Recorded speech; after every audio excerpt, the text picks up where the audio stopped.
the Mystery Mouse Knitting Podcast. My name is Holly, and I'm coming to you from actually a very gray, unusual, rainy day in Colorado, where I live with my husband and my 5 kids and our many pets. And today is June 1st, 2022. So it's been a while since I recorded. I always forget how busy this time of year is, like the end of school, the beginning of summer. You kind of feel like, oh, school will just end and summer will begin and I'll have so much free time, and it's never like that. It's always like there's just chaos. So we had some chaos for a while, but it was all good. And we did have some sickness go through the family, and that took a while to get over. And then we went, in the middle of May, we went to Florida for my husband's graduation. And he graduated with a Doctor of Ministry degree, and I'm so proud of him. And that was really great to get to see him graduate. And we just had a wonderful time. We stayed with some friends we know in Florida who retired there. And so we've just been really busy. And I think things are starting to settle down now, which I'm so thankful for, because I'm just ready for all that to stop. But I wanted to talk to you a little bit about my knitting, and I have a lot of book stuff today. Actually, I do not have a lot of knitting stuff because I have been a surprisingly monogamous knitter. And I have knit on a few other things, but it's just not very much to show, so I'm not going to show it.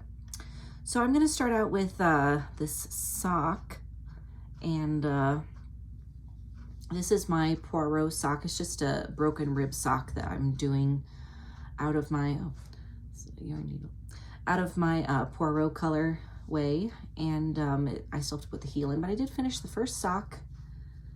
It's kind of hard to tell. I think it was sideways. Yeah, I did finish the first sock. I didn't make it very long because I don't want to kick myself later and be like, why did I make the first sock so long? I have to keep knitting forever. So, and I did start the second one. I'm probably like this much done on the second one, but I'm not sure where it is. It's somewhere. Just not sure where. Might be in like the diaper bag or something weird.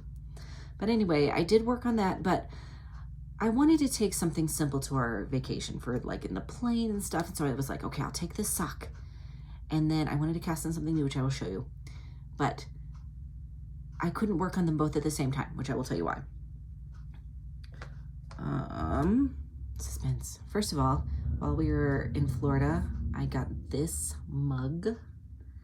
Now I have a thing for Beauty and the Beast, and a thing for mugs, and a thing for Beauty and the Beast mugs. And this is what I got. It's a 30th anniversary. I don't know if you can see. 30th anniversary Beauty and the Beast mug from last year. 2021 was 30 years. So I was super excited to see this. I got it in a little, like, it was like a Disney store, but it wasn't a Disney store because evidently the Disney stores are all gone. But it was like an outlet Disney store, but it was mostly clothes and like seasonal items. They had a lot of Christmas stuff that was marked down, and a lot of clothes. Like, I don't know, it was weird. But they had that mug, and I was very excited about that. Anyway, the other thing that I started, because I have been wanting to make a summer tea. Like, I have all these things I'm in the middle of knitting, right? And I feel super guilty because I haven't finished them. And some of them for other people, and they make me feel guilty, and whatever. I'm going to finish them. But I've been wanting to make like a short-sleeved sweater because, you know, it's coming up on warm weather and I know I'll wear it. And I'm wearing my Tenya. It's Tenya, right? It looks like Tegna, but I hear a lot of people say Tenya. So I think that's how you say it, by Caitlin Hunter of Boylan Knitworks. This is a very popular pattern. The sleeves are supposed to be short, and I made them like elbow length sleeves. I wear this thing all the time, especially to church because it's really fancy. And it has this really nice lace on the bottom, which I would stand up and show you, but I'm wearing it with weird pants, and you know how that is. It's like, I would not wear this out in the wild, this combination. Plus my pants are green, and while I love red and green, you know, I don't know. It's a little jarring. But I wear it with skirts all the time. Anyway, so I wanted to make a tee. So I just broke down and I cast one on. I've been wanting to make this for a long time. This is out of a magazine. It's out of Interweave Knits magazine, spring of 2015. I've had this since 2015. This is called The Second Story Tee by Debbie O'Neill. And it's got this, I don't know if you can see from the picture. I have no idea what you can see because I film on my iPad and I'm using the back of the iPad, so I can't see anything. But it's got a really nice diagonal rib, and just it's just straight up, and then it has like little cuffs for the sleeves, so they're like drop sleeve, but they're real short. And it's super cute. I'm making mine cropped, so I want to show you how much I have accomplished. Of course, it's like a disastrous, crazy mess. I have it just on a spare needle. This is the back. I finished the whole back. I'm just making it cropped, like I said. So it's pretty short. But I measured it kind of against a shirt that I have that I really like, that I wear with high-waisted pants. Actually, the pants I'm wearing right now. And this is knit out of a non-superwash DK in my Agatha colorway. And I think I'm going to have some skeins left after I finish knitting this. And so if I do, I will put them in the shop because it's knitting up really nicely. And I'm alternating skeins. And so I finished the back. So you can see, you do this diagonal rib, and then there's a section that grows that is just a plain stockinette section. So that really emphasizes the diagonal. It's like falling off the sweater. I really like that. And since I did it cropped, my diagonal rib like stops, like I think on the pattern one, it kind of, it's like you get this whole long section of stockinette and you just have a little bit of rib left. And I'm going to have mostly rib left and a little bit of stockinette, but I don't care. Because like I said, the sides are just straight. So I just stopped knitting when I got to the length I wanted and did the neck as the pattern suggested. I just bound off these stitches in the middle, and I'll show you what I have got finished on the front. Let's see, this is the right side. This is how much I've got done on the front. So actually I'm really close. I think I have about 3 or 4 more inches to go, and then I will be able to bind off the neck stitches for the front. And then I think you do a 3 needle bind off to join the shoulders. I'm not sure. Either that or you Kitchener them, or, well, they're live, so I would assume you 3 needle bind off them. I wonder, I've never tried to do that in pattern. I wonder if it matters. Probably not. Probably not. But anyway, if this is available on Ravelry or anywhere on the internet, I will try to link it in the description. It's a great pattern. It's in a really old magazine, so I have no idea if you can get your hands on that. You never know. The internet is a wealth of knowledge. So I hope to have that done probably in the next couple days, because I am powering through it because it's DK and because I finally got into the rhythm of it. I cannot tell you how many times I messed up that rib because it has to move over. And there were times that I moved over when I shouldn't have moved over. There were times I forgot I was ribbing and stopped ribbing. There were times that I didn't move over and I should have moved over, and then it took me a while to figure it out, and I had to rib back like a row and a half several times. But I'll tell you, the reason I could not do this sock and this sweater at the same time is because this is 2x2 rib and this is 3x2 rib, or 3x3 rib. And so like I would start knitting the sock and I would stop ribbing, or I would do a 3x3 rib, and then I would go back to the sweater and I would start doing a 2x2 rib, which every once in a while I still fall into. I think it's just like ingrained in me, 2x2 rib, you know? So I couldn't do them at the same time. So I just stopped everything else and I did the sweater. And I'm really glad because it's almost done and I will get the word. Yay. That is living in my Toad Hollow bag, which I love. It's one of my very favorite bags. Books all over it. I want to talk to you about some acquisitions I got. Very rarely do I get this many acquisitions. I went to the Interweave Yarn Fest in Loveland, Colorado in April with my friend Andrea, who is my like knitting buddy local. And we had so much fun, and I didn't take any pictures. But we just went to the marketplace, but it is a huge marketplace. It's probably the biggest knitting event in my state, probably. It's the only knitting event that I've ever been to that has this big of a marketplace. So there were probably, oh, I don't even know. I don't even know how many vendors there were. There was a ton of vendors. And so I wanted to show you some things that I got.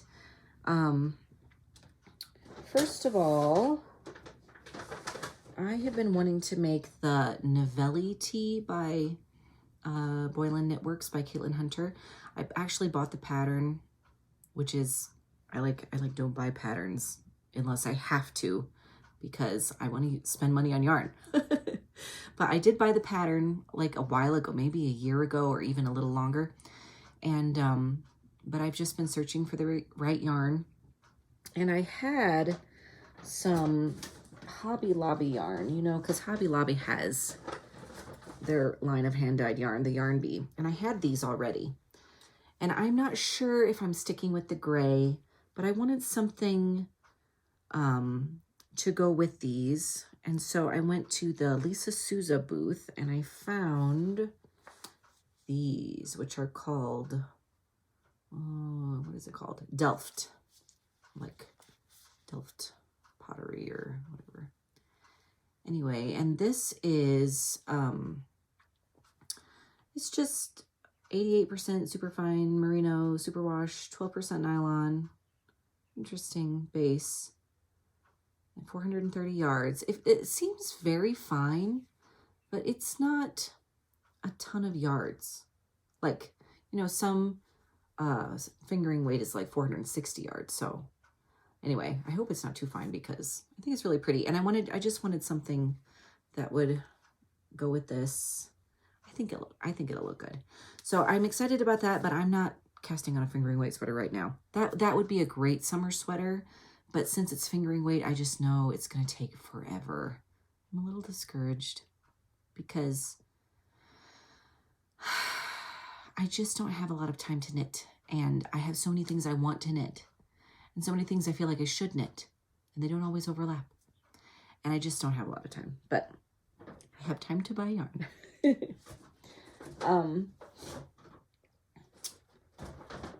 So we got, and I took this, I feel terrible because I took this out of I could not stop myself. I took this out of the thingy. This is by Canon Hand Dyes. This was a sock set. It's called The Bull and Blossom, and it's on their Oscar Sparkle Merino base. 75% superwash merino, 20% nylon, 5% sparkle, 435 yards, 100 grams. So here is the yarn. I thought this was so pretty. I love, it's on like a gold stellina base. I don't know if you can see it. It's always hard to see stellina in a camera, but, and then this is the mini that comes with it. I don't know. I just, it's funny. We went to the booth and we were looking at the stuff, and, you know, we had like a budget. So we decided to come back and, you know, see what we were going to get after we had looked at everything. So this was the only one like this. So I like buried it in the basket of sock sets. And then I came back and I dived down in there and got it. And the lady was like, oh, you went right for that. So that was funny. But anyway, I'm going to make socks with this. It's so pretty. Ah, so pretty. I'm so fast at knitting socks too, right? Like, just whiz through those puppies. Okay. And then I got some spinning fiber. Now, I'm a sucker for spinning fiber. I don't have a lot of spinning fiber. I have some. The thing is, I haven't spun in like 2 or 3 years. I have a Shacked Ladybug spinning wheel, and I love it. It's great. I need to get more spinning wheel oil, though. But,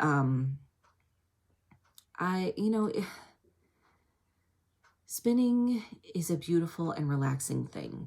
And unlike knitting, and I know this is the way for a lot of people, The urge to spin does not strike but a few times a year.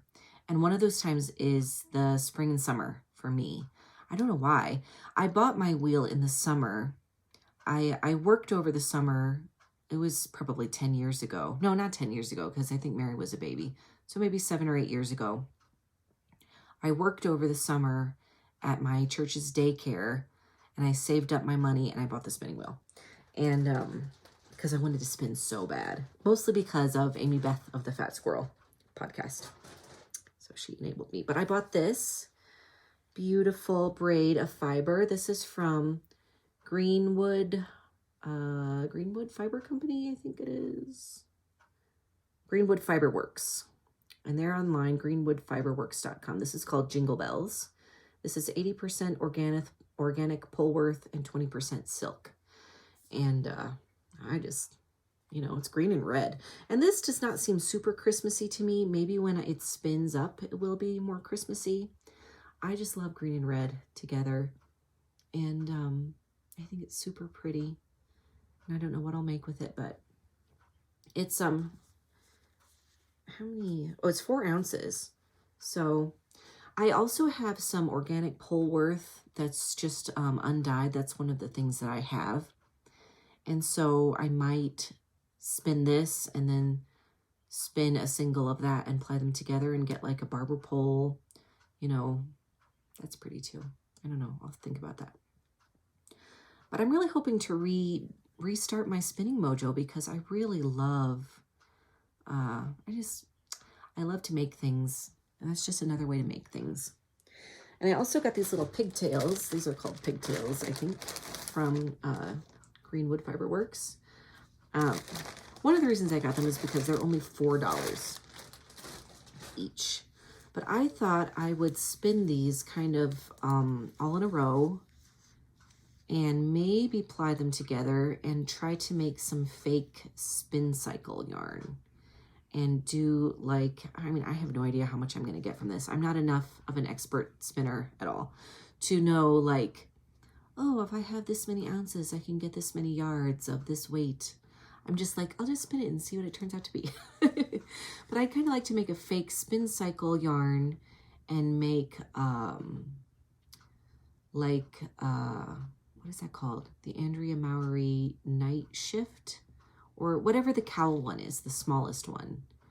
And I don't know if I would have enough to do this for both, because I think in that yarn in that pattern it's like color work, and you're doing it with 2 different colors of spin cycles, so they sort of are both changing colors throughout. So I might not have enough to do that, but maybe for one, and I could do the other one in a plain yarn or in a different handspun yarn, right? So that's my plan, but I just wanted to spin. I wanted to do something. And these are so cute.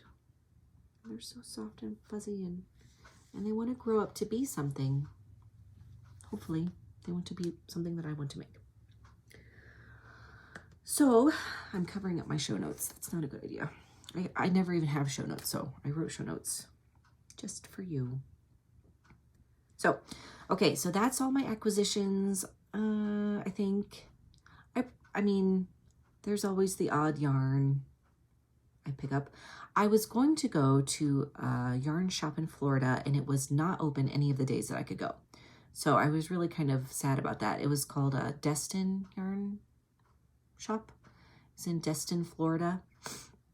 And I did look in the window. It was really a cute little shop. I wish I could have gone in there. I would have bought something, but I didn't do that. So that's all my acquisitions for now. And trust me, I've got plenty of stuff I need to knit up. So let me talk about real quick some books and reading. I have a lot of books and reading. I don't think it'll take too long. Some of it I've talked about before. First of all, this is a book from the library that I would just like to show you. Because you know how I'm about books. It's called Literary Yarns. And it's a crochet amigurumi little character book by Cindy Wong. And I've never made one of these, but I really want to. The last time I've gotten this out of the library before and just looked at it longingly. But last time I got this out, I think I had done a lot less crochet peoples. But there are some ones I have to do. Like, I have to do Sherlock Holmes. I have to. It's in the rules. He's so cute, and he wants to live on my dresser or with my books or whatever. Ebenezer Scrooge, oh my goodness. With the holly around his neck. I don't know if that is like because he loves Christmas now or because someone shoved it over his head. Oh, there's so many good ones in here. And they're just so cute. So cute. Okay, I gotta show you some more. Ahab and the White Whale. Look at the whale. How could you want to get revenge against the white whale when he's so cute? Oh, Napoleon from Animal Farm. Teddy is going to read Animal Farm this summer. And I think we actually have that copy he's sitting on. So cute. I love his monocle. We have Hamlet, Frankenstein, if you're a Frankenstein fan. So anyway, there's many more. Let me see who else. Oh, Dr. Jekyll and Mr. Hyde, Huckleberry Finn. And they had Elizabeth Bennet from Pride and Prejudice. Oh, the Wizard of Oz characters. A whole bunch of them. So anyway, this is a very cute little book. And just check it out if you're into making those kind of things. And you love books. I recommend that. And I have to recommend a mouse book. That's something that I do. So I thought I'd do a classic this week. And The Tale of Two Bad Mice by Beatrix Potter. She has so many cute books, of course. And, you know, we always think of her for her rabbit books, but she does all the animals. She does mice and hedgehogs and frogs and porcupines. Does she do porcupines? No, maybe not. Well, anyway, geese and foxes and stuff. But I think her mice drawings are so cute. And Tale of Two Bad Mice is one of my favorites. I remember my grandparents had it in at their house. And so, you know how it is when you're at your grandparents' house and you just remember everything fondly because you were happy there. They're such little stinkers. I love these pictures so much. Beatrix Potter was an amazing person and very inspirational. And, oh, I have a button. I made one of my girls a cardigan with one button, and it had this picture on it with the mouse holding the baby. Oh, so cute. Anyway, so that's my mouse book that I recommend this week. Okay, so it's summer almost, right? And everybody talks about summer reading. Well, at least they used to. I don't know if they still do, but maybe because I haven't been knitting as much or as many things or as crazily, I don't know. I have been reading a lot, and I find that as an adult, reading comes in waves. When I was a kid, reading was pretty consistent until I got to be a teenager and got busy. You know how it is when you're a teenager. And I don't know, I think you spend more time listening to music and you're reading so much for school and stuff. But as an adult, I find that reading comes in waves, and sometimes I read a lot and sometimes I don't. And so I guess I'm now in a reading a lot phase. But I wanted to show you what I just finished reading. So I just finished reading Postern of Fate by Agatha Christie. This is a Tommy and Tuppence mystery. It's kind of slow moving, but very comfort reading-ish, very cozy. Postern of Fate. It's a good one. And I finished reading They Came to Baghdad, also by Agatha Christie. I do not own this book. I need to buy this one because it's really good. It's really, really good. And, you know, Agatha Christie's second husband was an archaeologist, and she always said it was wonderful being married to an archaeologist because the older you got, the more interested they became in you, which is so funny. But this definitely shows some experience that she's had being married to an archaeologist and being around archaeological digs. It's not all like about an archaeologist or anything, but write what you know, they say, and she puts that in there, and that just makes me smile when I think of that. But this is a good one. This is kind of one of her international intrigue type mysteries. She has several of these. Passenger to Frankfurt is one. What's the other one? Destination Unknown. And this one. Those are the ones I think of. I think some of her earlier ones actually are kind of international intrigue ones too, instead of just like a murder mystery. This one is really good. I highly recommend this. It was very exciting. And I've read it before. I read both of these before. But I reread. In fact, Agatha Christie is one of those authors for me that I just, I don't know what to read, so I pick out an Agatha Christie because she's my favorite author. And she has so many books that at least for a little while, you can kind of forget which one's which and who's done what and forget the ending. So I like that one. I need to buy that. So now what I'm reading now, I am still reading Winston Churchill by Martin Gilbert, Volume 6, The Finest Hour, 1939 to 1941. This is a very heavy book. I'm right here. Ivy made me this bookmark. Isn't it cute? She's hand sewed it for me in her sewing class. So I think right now I'm in like October or November of 1940, and they're still worried about invasion and wishing that the United States would help them out more. And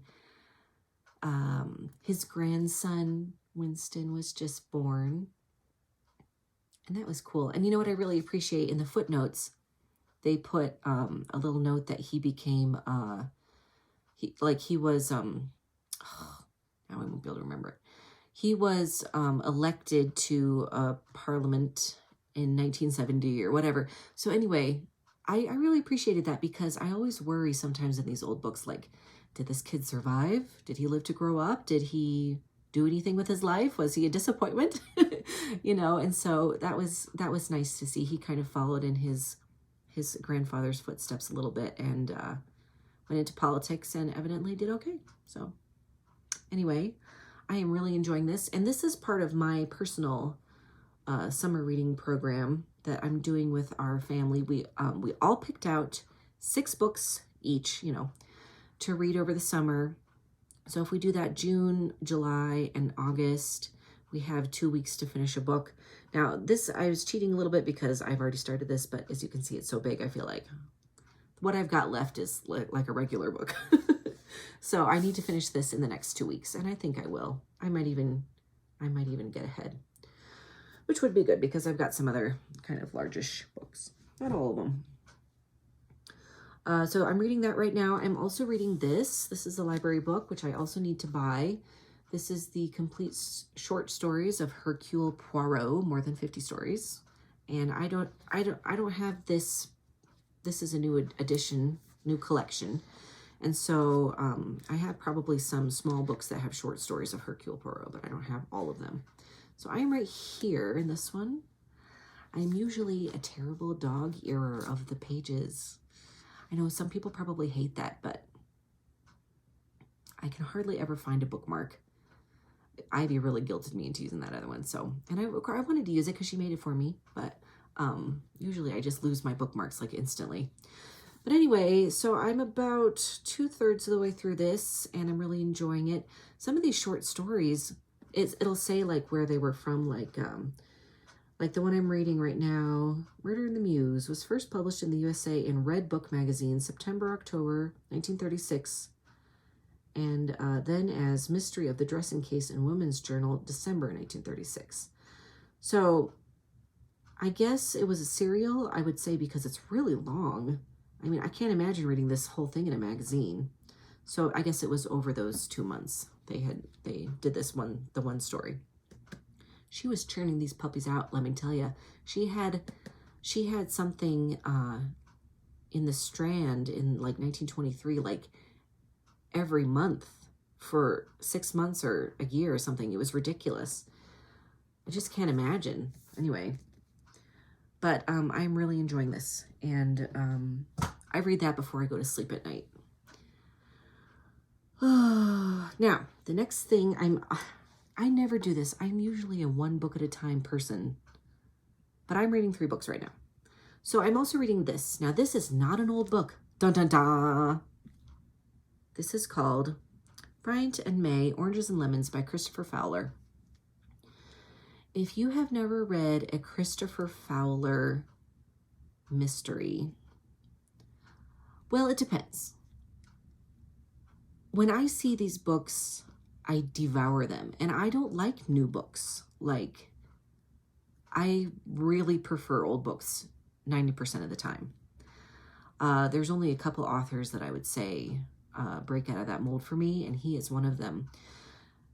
The thing I would say with a caveat, I do not like, it's kind of funny, I love mysteries. Dead bodies in books bother me more than dead bodies in movies.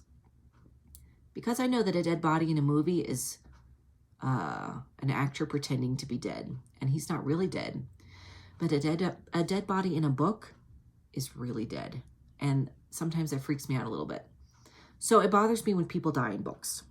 That's kind of silly, right? Because I like mysteries. Well, in some mysteries, only unpleasant people die, or whatever.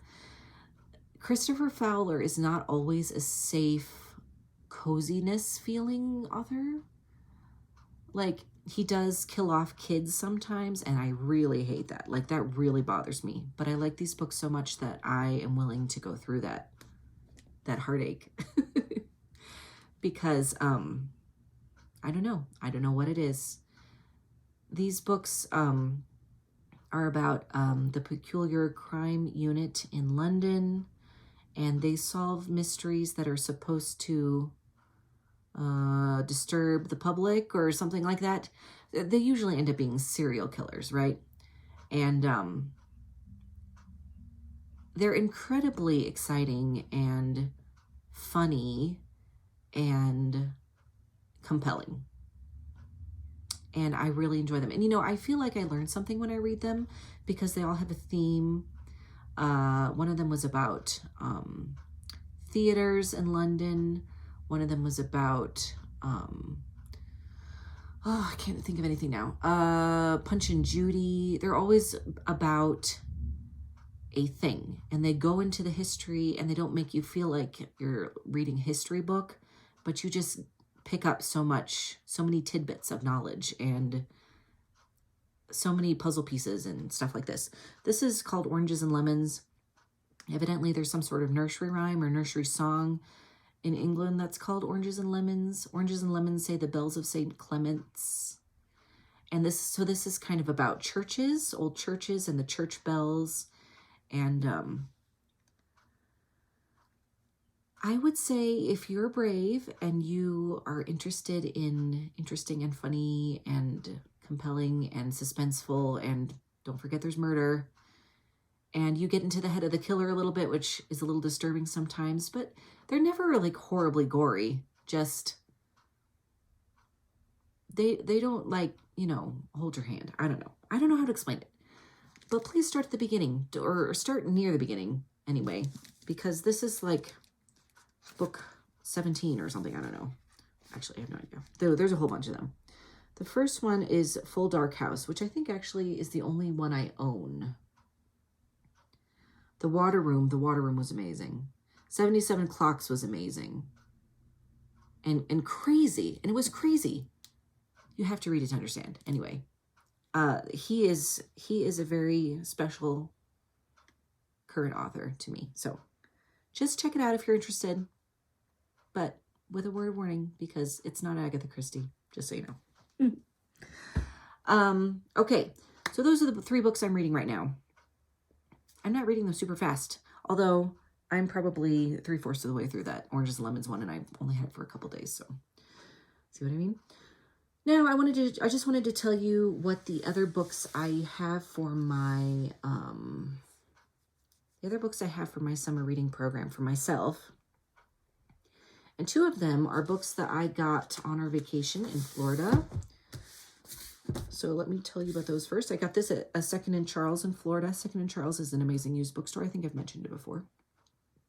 This is Villette by Charlotte Bronte. I never even heard of this before, but this is evidently her final novel.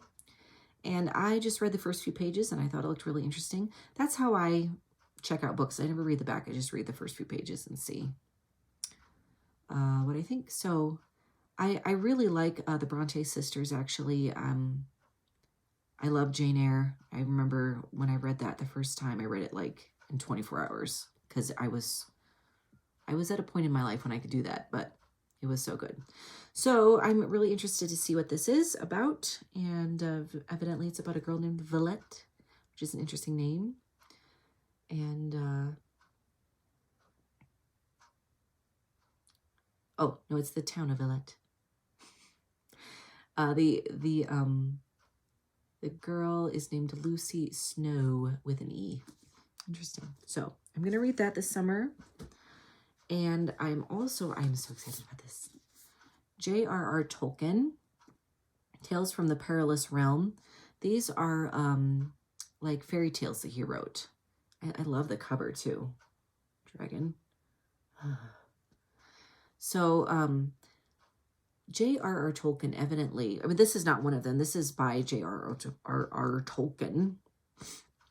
But his son Christopher evidently has taken a bunch of his notes for different things and put together like a whole bunch of other J.R.R. Tolkien books that are like from Middle Earth, like before Lord of the Rings is supposed to have happened, you know, and all this stuff. And so this was in a section with a whole bunch of those. And I was like, like I couldn't get all these books. I would have, but you know, I got this at Books-A-Million in Florida, which we do not have a Books-A-Million here in Colorado. And I hope we get one because they're evidently connected to Second and Charles. And we have Second and Charles. So I would love to have a Books-A-Million here because they're just different, you know. And but I definitely will be collecting those other Tolkien books. I'm excited to read this. Also at the Second and Charles, I just wanted to show you, I got this bag because it's a bag and it's about books and it has Belle on it. So I was like, where do I give my money for that thing? And it was the only one. That was exciting too. Okay, also I'm going to read War and Peace. Now I have also already started War and Peace. I started this a couple years ago. And I got, let me see if I can find my dog ear. Okay, I got here. So, you know how they say nobody gets through War and Peace? I don't want to be one of those people. So, I am like almost in the middle. And maybe I am in the middle because, oh yeah, there's a lot of notes in the back. So maybe I'm right in the middle. I got worried because, well, first of all, someone dies in childbirth. Spoiler. That disturbed me. And, you know, this is an interesting book because half of it's about the war. So it's all battle-y and like people getting shot off their horses with cannons and stuff. So I'm kind of like, oh, even though it should be really exciting. And then there's like family drama, which I'm like, ooh. And then, you know, sad things happen sometimes in the family drama part. And I'm like, oh. But I can't let it get me down. This is just this kind of book. It's a dramatic book. And it's about this main girl, and I'm kind of afraid something terrible is going to happen to her, and I think that's why I actually stopped. She's supposed to marry somebody, and it's just taking them a while to, like, get to the happily ever after part. I'm just getting worried. So anyway, I'm going to finish it, though. Kind of like my other Churchill book. I've already gotten through half of it, but at the same time, it's such a big book, I don't feel like it's cheating. So I'm going to finish that. I borrowed this book from one of my homeschool mom friends, Churchills Trial. So I thought since I'm reading this Churchill biography, I might read this. This is just about him and what he went through and kind of the reforms he did and stuff. And I'm just into Churchill right now. I'm into that time period and I'm really soaking it all in right now. So I'm going to read that because I want to be able to give that back to her. And then my last one, doing a lot of classics, is A Tale of Two Cities. I've had this book for a long, long time. This is my book. And I've never read A Tale of Two Cities. It's not super fat. Look at that. Yay. and it's kind of famous. And isn't there supposed to be an internet? Madame Defarge. And I just feel like I need to read this. So I'm going to do that too. So those are the 6 books I'm reading this summer. Do I have any future knitting plans? Yes. I want to finish the things I started. And, I mean, there's things I want to cast on. I've got this new yarn. New yarn is always, I don't know, got extra good yarn fumes and feels, but I have no idea what I'm going to cast on next. It'll be a total surprise. I do want to mention, my shop. I have an Etsy shop, if you don't know. Mystery Mouse Yarn Company on Etsy, and I will put a link in the description box. And I have just put up my advent calendar, my yarn advent calendar for 2022. It's called Homes for the Holidays, Sherlock Holmes. This is a 12 days mini advent calendar, so you get 12 minis, 1 full skein, plus stitch markers, surprises, treats. It's going to be a good advent calendar. I'm really excited about it. But it's going to be centered on one of Sherlock Holmes' mysteries, and I'm not going to say which one because all of the minis and the stitch markers and things are going to be clues for you to try to figure out which mystery it is. So they're going to have names that are clues from the book. And so I'm so excited. And so I hope it'll be fun. You know, Christmas is a wonderful time. It is one of my favorite times of year. I sort of like the rest of the year, I'm like waiting for Christmas like a kid, you know? And, but when Christmas actually gets here, especially those last couple of weeks, sometimes we get a little, not Christmased out necessarily, but a little, I don't know. It can be very stressful, especially if you are doing all of the things, all of the wrapping, all of the shopping, all of the cooking, all of the baking, all of the planning, all of the card writing. If you're doing all of those things and there's someone that can help you, ask them to help you, because I know that I do not always ask for help when I should. But this will give you a break and something else to think about, and sometimes that's all you need. You just need to step back to another world. How about Victorian England? And try to figure out this mystery and be cozy and get some beautiful yarn. It'll be great. So please check that out if you're interested. Those will be up as long as they haven't sold out until the deadline. And I'll probably take them down in September or October. So hopefully they'll be on sale all summer. If you have any questions, you can contact me through Etsy or leave a comment down below in the description. You know what I mean, in the YouTube comments. And I'll try to get back to you and answer your questions. But thank you so much for spending some time with me today. And I'll put a few pictures in here at the end, maybe of our vacation and some things we've been up to lately. But I will hopefully see you next time. Hopefully it won't be so long. Until the next time. Okay, bye.